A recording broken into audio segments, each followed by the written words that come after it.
What is going on, everyone? This is Eric coming at you from just outside of Hartford, Connecticut with a trade breakdown video. This one is of the Zack Greinke trade, which occurred back on December 19th, 2010. Now, this trade was between the Kansas City Royals and the Milwaukee Brewers. If you did see our Kansas City Royals history of video, I did mention this trade. I didn't discuss every single player involved in it, obviously, and I didn't do a breakdown of it, but I did mention this trade because Greinke was one of their best players at that point in time. But without further ado, let's jump into this video.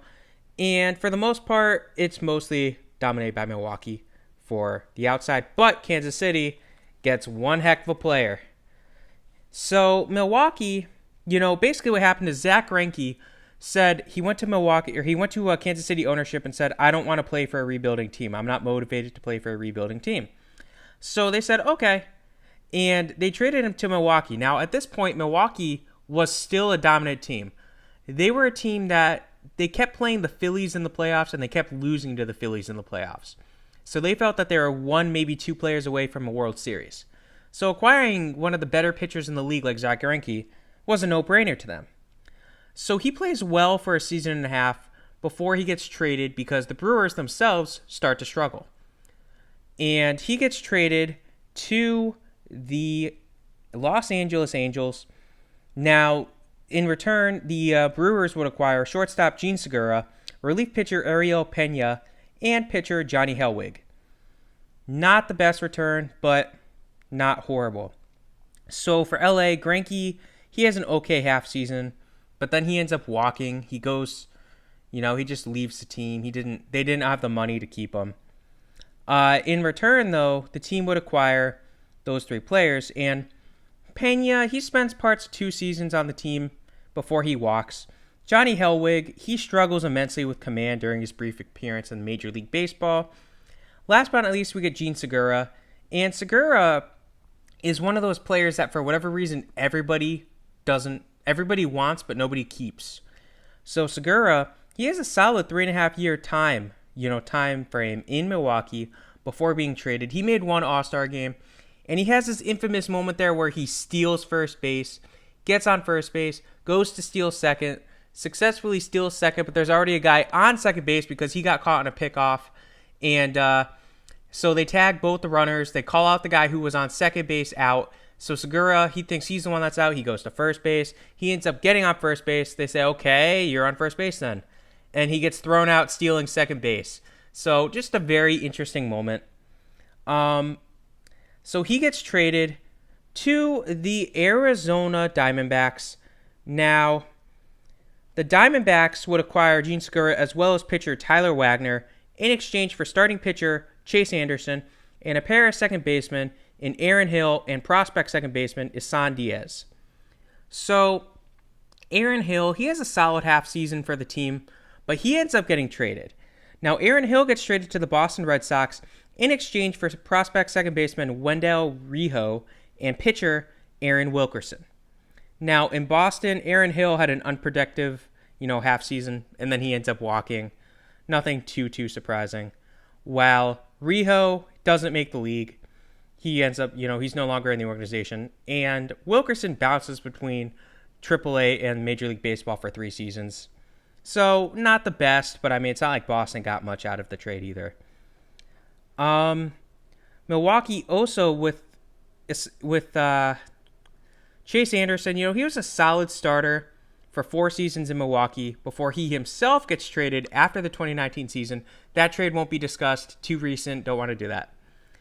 And Isan Diaz, now he's a well-regarded prospect for 2 seasons before being traded to the Miami Marlins in a package to acquire outfielder Christian Yelich. What can be said about Christian Yelich? Christian Yelich, he's been one of the best players in Major League Baseball. He won the MVP award one time in his 2 seasons in Milwaukee, and he's a 2-time All-Star. Again, common sense. Obviously, if you win a MVP, odds are you made the All-Star game. Now, how did Miami do and how did Arizona do in their trades? Well, we'll start with Arizona. Jean Segura, like I said, he has a strong season. And then he ends up getting traded. Again, he's one of those guys that nobody wants to keep, but everybody wants to have. It's just so weird. It's because, like, you watch him play, he's great, and then you get him on your team, and he's not as good. He becomes a better trade piece. Whereas Tyler Wagner, he gets waived after one unproductive season. Well, Miami, again, this is why I don't like doing two recent trades. So Miami, they get 4 prospects. And Jordan Yamamoto's the pitcher. He was one of Miami's better pitchers in the half season he was on the team. He didn't make the team out of 2020 spring training or summer training, whatever you want to call it. So we'll see what happens with him. Asan Diaz, he's been in the majors for only a couple months, so it's too soon to tell. Lewis Brinson was actually considered one of the better players in this trade. If you look at him, he has a negative 3.3 WAR. But he spent 2 years on the team as a reserve outfielder. He hasn't played all that much. He's just struggled when he does. They're going to give him more opportunities. It's the Marlins. And then we have Monte Harrison. He's a minor league baseball player. Actually, really recently, when I was writing out the script for this one, he got called up to the majors. I'm not going to really discuss the 2020 season all that much in these videos, but just wanted to mention that. Now, how did the other players in the Greinke trade do? Because that was all based on Zack Greinke. Well, obviously, along with Greinke, the Brewers would receive shortstop Yuenski Betancourt, and he had an average season as the team's starting shortstop before he himself walked in free agency. Wasn't great, wasn't horrible. Now, the Royals are the real winners of this trade. The straight-up one-for-one trade. And that's because of the third man you see right there, Lorenzo Cain.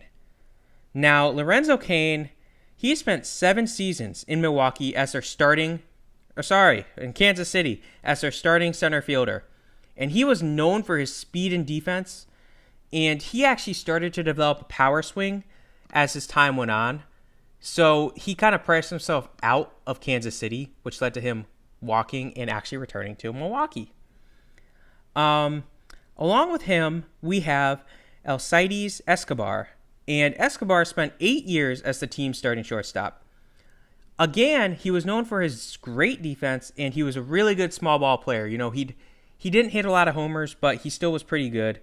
He wasn't as good as Cain, obviously.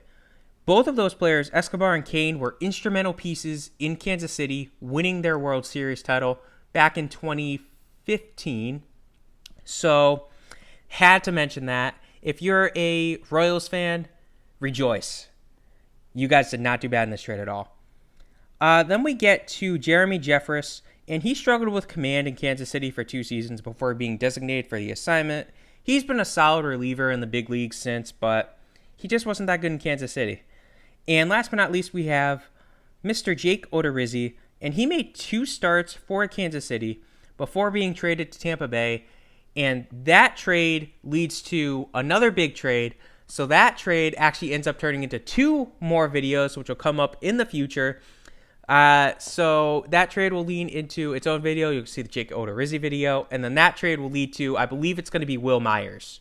So, yeah, all things considered, both teams, Milwaukee and Kansas City, would win this trade. Milwaukee would win because of all the stuff they end up getting in an instrumental piece to help them get Christian Yelich.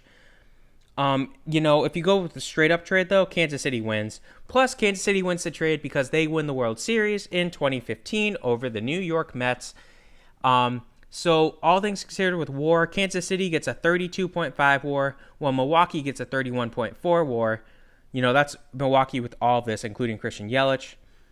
And then the teams on the outside looking in, Arizona gets second with Gene Segura leading the way with a 6.8 WAR. The Angels got a 1.5 out of Zack Greinke.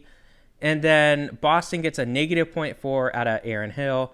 Well, Miami is at a negative 3.4 at the moment. That is always subject to change.